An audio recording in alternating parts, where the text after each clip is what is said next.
Throughout World War II, many different tanks were used by many different countries for many different reasons.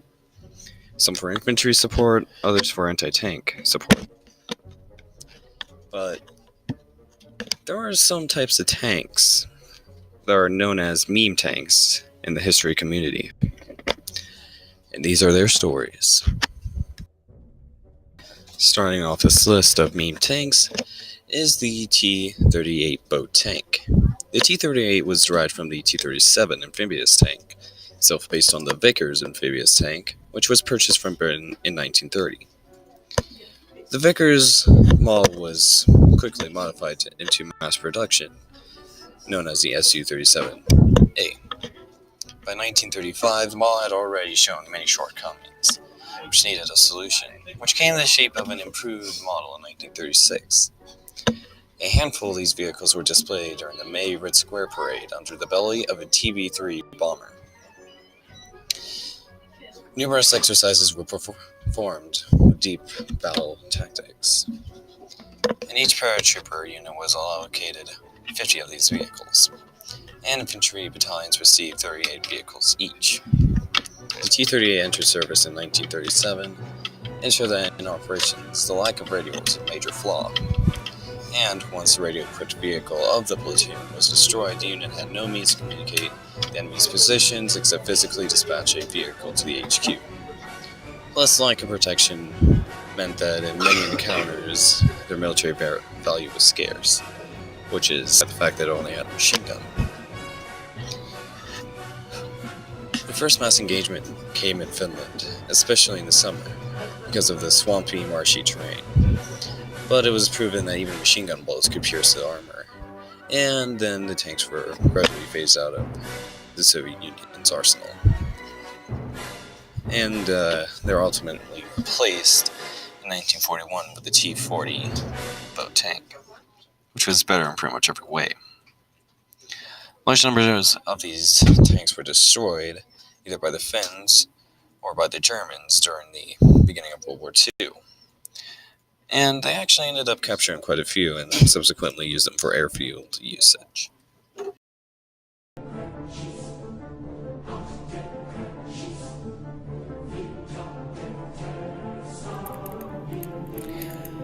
The Su-76I, also known as the Wannabe Stug. By early 1943, the Soviet Union had some 300 Stugs and Panzer IIIs. And because their military value was very, very bad for the Soviet Union, because they had cannons that fired ammunition that the Soviet Union did not use as much. So, the Soviet Union decided to mount some 76mm ZIS-3 SH guns into their hulls, which resulted in non-turreted tank destroyers, which were meant to fill the gaps where the Su-76s had been destroyed or sent back to repairs. And the Su-76 was, to be honest, a pretty awful tank, even for its time. The gun was then replaced after testing the much more powerful 76mm S1 gun that was placed inside of a casemate that was extremely thick and all that stuff. The prototypes were ready by March 1943 and were sent out for testing in the Severodonetsk grounds. I'm not Russian, I can't speak the language. Despite the fact that the weather was extremely cold, with temperatures as low as negative 35 degrees Celsius, the new tank destroyers with their durable German counterparts passed the test. A few modifications were made, including oil heaters to stop the engine from freezing and minor changes. They were given the designation Su-76I, with the letter I standing for Iznoravina, which translates as foreigner, which kind of shows the Russian hatred for German tanks and all that stuff. The tank would have had to proven itself to be able to be produced with in mass, which ended up didn't get produced that much. So, but when the Germans fought them, this Su-76I was surprisingly effective against them. So, how do you like those apples, Germany? The Su-76I self-propelled gun fought from spring 1943 until early spring 1944. They're part of the Soviet armored forces at the Battle of Kursk, where they were attached to the 5th Guards, 13th Army, the Central Front. 8 were lost and 3 totally burnt out during the assault on Orel in late 1943. 16 Su-76I SPGs were deployed in operations on the Vorezhga Front, and saw the same number in action. Many were destroyed in the German counterattack near Pravka, Porpokovika, probably slaughtering that pronunciation. They saw the most action in southern Russia and northern Ukraine. Unlike many captured German tanks that were scrapped immediately after they were no longer for the combat use, the Su-76I earned a warm place in the hearts of few, and as such, the surviving 10 to 15 vehicles went on to be training vehicles and tank and artillery schools. Which was kind of a random act of kindness by the Russians' part.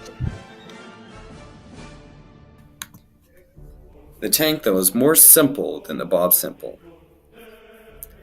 The NI, or Odessa tank, was one of the many improvised tanks of World War II.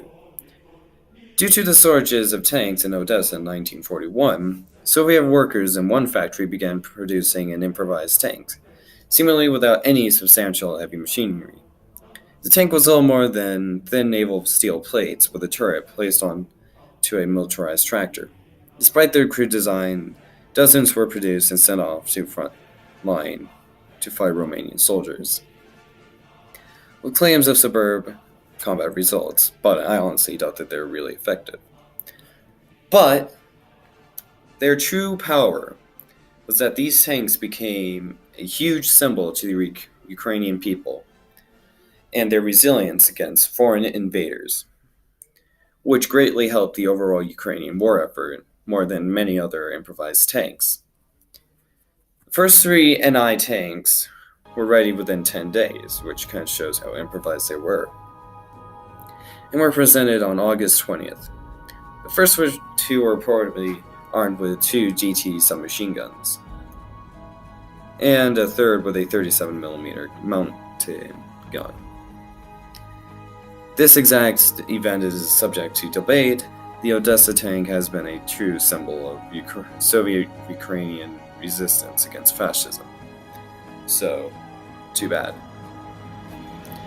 At least 4 replicas were made after the war, and many of them are on display in museums across Russia and Ukraine.